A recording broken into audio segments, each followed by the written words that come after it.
Gracias por venir. Buen día a todos, ¿cómo andan? Gracias por recibirme así. Viste luz y dijiste subo. Subo, pasaba por la esquina y entré. Te pusiste bonita y viniste para acá. Exactamente. Me parece muy bien. Bueno, tenemos mucha información internacional, así que arrancar cuando quieras. Bueno, guerra o no guerra, guerra o paz en Europa, y si hay guerra, ¿qué tan lejos puede llegar? Es hoy la pregunta que tensa no solo a esa región del mundo, Europa, Rusia, Asia Central, sino también al resto del mundo, con impactos que ya en la Argentina se sienten, chicos. Vemos acá un mapa que nos puede explicar un poco por qué Putin quiere avanzar sobre Ucrania, por qué Occidente se ha decidido. Es muy interesante lo que vas a contar y mostrándolo ahí además, ¿no? Exacto. Si querés lo podés ir señalando para que podamos Bien, dar cuenta. Acá tenemos mapa de Ucrania. Sí. Y van a entender bien por qué Putin se siente tan amenazado. Esto es todo Ucrania. Exactamente. Allá van a ver Lugansk y Donetsk. Son dos territorios que hoy están ¿Hacia bajo... el este? No, lo celeste es el mar de Azov. No, digo hacia el este. Hacia el este, exactamente. Sí. No te escuché bien, no, perdón. Bien, bien, son territorios que hoy están en manos de rebeldes prorrusos. Son territorios que responden a Rusia y fundamentalmente tienen una mayoría étnica de rusos, en su gran mayoría, y hablan rusos. Es decir, que se identifican con Rusia. El resto del país no solo no responde a Moscú, sino cada vez se identifica más con Occidente. Las encuestas progresivamente a lo largo de los años, las encuestas que le han preguntado a los ucranianos, quieren ser parte de la OTAN. Recordemos que es la OTAN, esta gran organización por la cual las potencias durante la Guerra Fría se unían para garantizarse la defensa mutua. Bien, ellos, ¿qué dice el resto de Ucrania? Nosotros queremos ser parte de Occidente, nosotros queremos ser parte de la OTAN. Todo esto lo lleva a pensar a Putin que probablemente la OTAN en algún momento incorpore, de hecho se habla ya, de la incorporación de Ucrania a la OTAN. ¿Y por qué le dolería tanto? No solo porque hay una parte del este de Ucrania que está dominada por rusos y es de una mayoría étnica rusa, sino porque para Putin esa es la última gota que rebalsa el vaso. Hoy Putin lo que quiere es, no queremos que Occidente se siga acercando a nuestras fronteras. Ya ahí él estaría tocando directamente la frontera, ¿no? Claramente. Ya no estaría en el patio trasero, ya estaría dentro de la casa. Ahora, Ine, contame una cosa, de esas dos ciudades, localidades... Lugansk y Donetsk, son dos regiones. Dos regiones. De esas dos regiones, que está dominada por los rusos, igualmente están bajo la tutela institucional de Ucrania, ¿no es que están...? Bueno, esa es una gran pregunta y eso es uno de los temas que hoy lleva a Putin a querer avanzar también sobre Ucrania. Porque en 2014, ¿se acuerdan de la anexión de Crimea? Fue la última invasión Rusia a Ucrania, luego de que Ucrania estuviese dando pasos para incorporarse a la Unión Europea. El gobierno prorruso de ese momento frenó el proyecto. La población se levantó y Rusia avanzó sobre Ucrania. Al hacer eso, anexa Crimea. ¿Y por qué anexa Crimea? ¿Y por qué cree que Ucrania tiene que ser parte de Rusia? Hay toda una historia en la que Ucrania fue y volvió hacia Rusia. Y nos tenemos que remontar hacia el medioevo. Entonces Rusia hoy piensa que Ucrania, en realidad Rusia no, Putin, su gobierno y un grupo muy poderoso de nacionalistas rusos piensan que Ucrania tiene que ser parte de Rusia.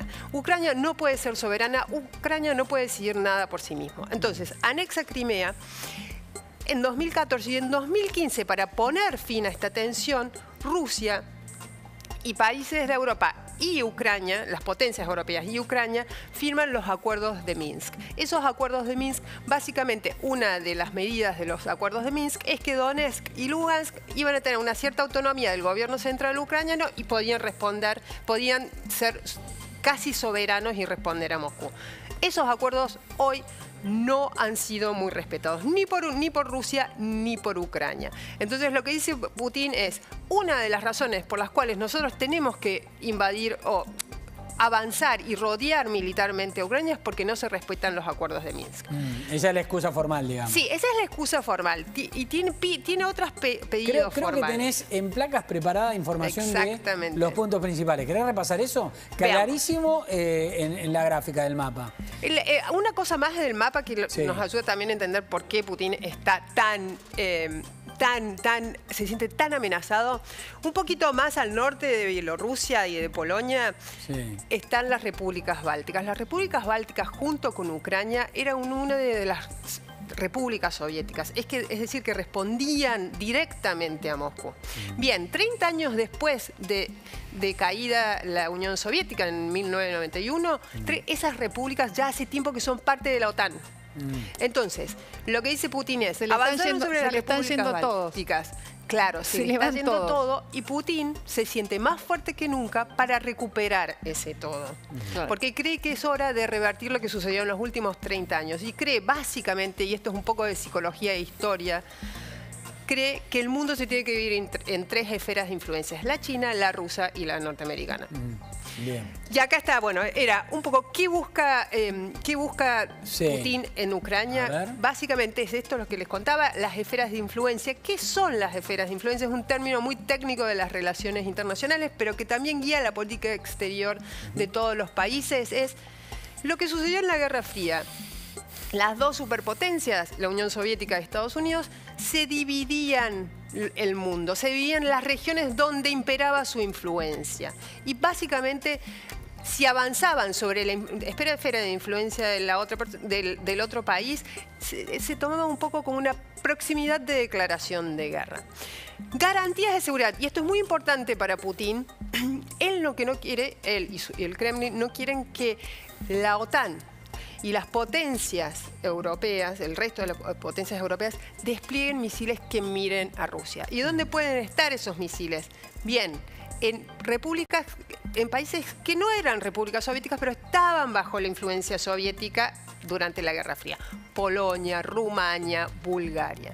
En países que además hoy también son miembros de la OTAN.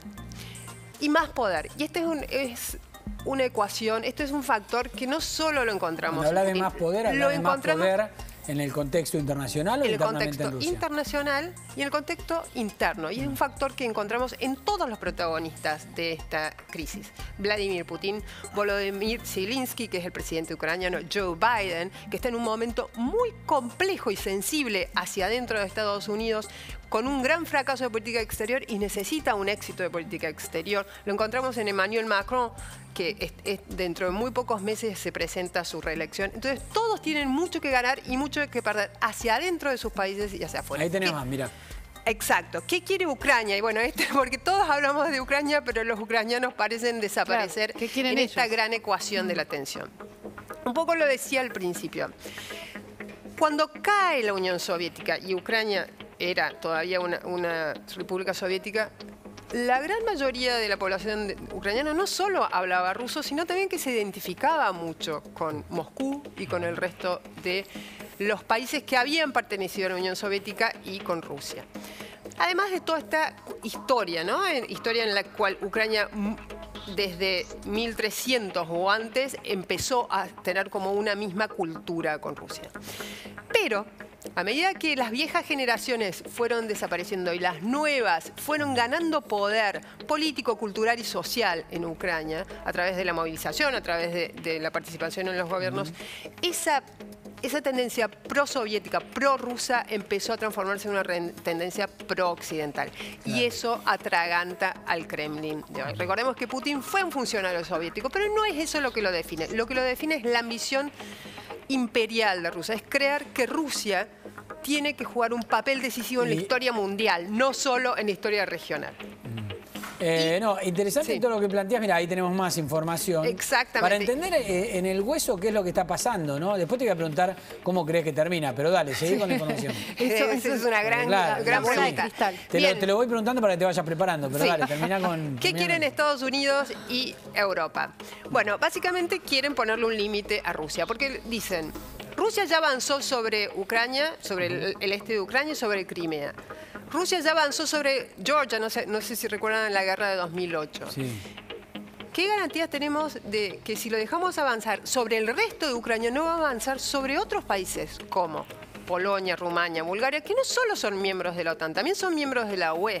Ya sería comerse parte de la Europa occidental. Y eso es una línea roja furiosa para Occidente. Otro tema es el tema de la credibilidad. ¿De cuánto está dispuesto Occidente a proteger a sus socios? Ya lo vimos en Afganistán.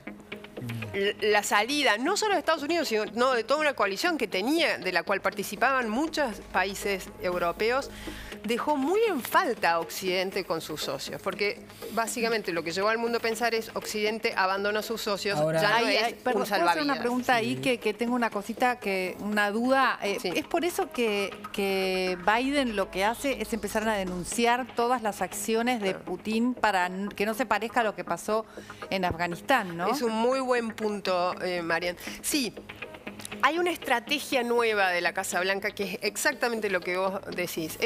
Denuncian la información de inteligencia que antes circulaba solo en ámbitos de poder norteamericano y la compartían con la Unión Soviética, con la Unión Europea u otras potencias como Canadá y Australia.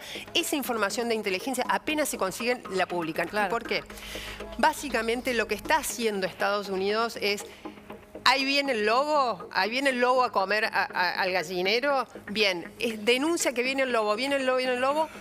Probablemente el lobo puede no venir, pero lo que hace es, en caso de que esté pensando venir, lo disuade de venir. ¿Por qué? Y lo disuade de entrar a Ucrania, porque junto con esta información de inteligencia también difunde enormes advertencias y amenazas contra Putin. Y le dice, va a ser un sufrimiento imposible el que va a tener Rusia. A ver, dale, avancemos con las placas, así liquidamos la información y bien, después te ¿y pregunto. cómo impacta en el resto del mundo? Y esto nos afecta.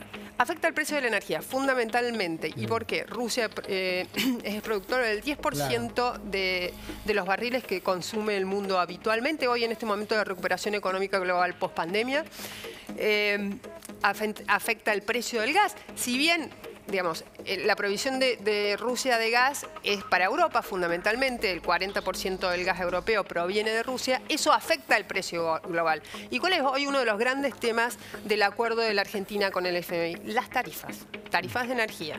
Y eso van a estar en ciertas formas impactadas indirectamente por el precio de estos commodities que están condicionados hoy totalmente por lo que está sucediendo en Ucrania. Con lo cual nos afecta a nosotros también. Y lo otro que ya lo vivimos, chicos, es lo que sucedió en las últimas 2 semanas desde la visita de Alberto Fernández a Putin.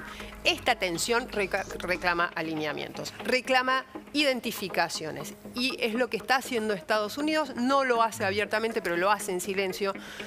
Ya le dijo a Alberto Fernández, estamos muy incómodos con lo que sucedió con su visita a Rusia y lo que declaró ante Putin. Y lo hizo saber a Jair Bolsonaro, que en este momento está en Rusia para encontrarse con Putin. Decime una cosa, todavía hay ejercicio diplomático, ¿no? O ya está prácticamente agotada esa instancia.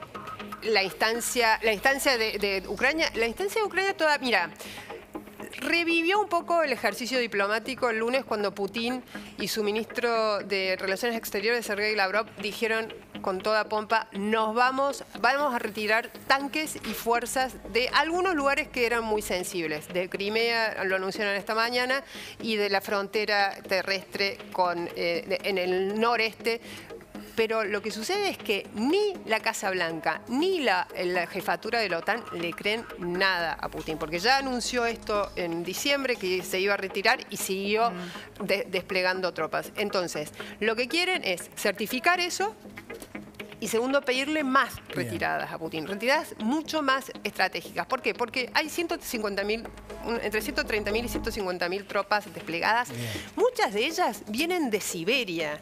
Siberia es en el otro extremo del país más extenso del mundo, de Rusia. Entonces, ahí hay toda una declaración de intenciones por parte de Putin. Entonces, lo que Occidente dice es, bueno, devolverlas a Siberia y ahí vamos a seguir hablando. Si no, va a haber algo de acción militar. La frase que yo tendría para cerrar esto es, ahora sí.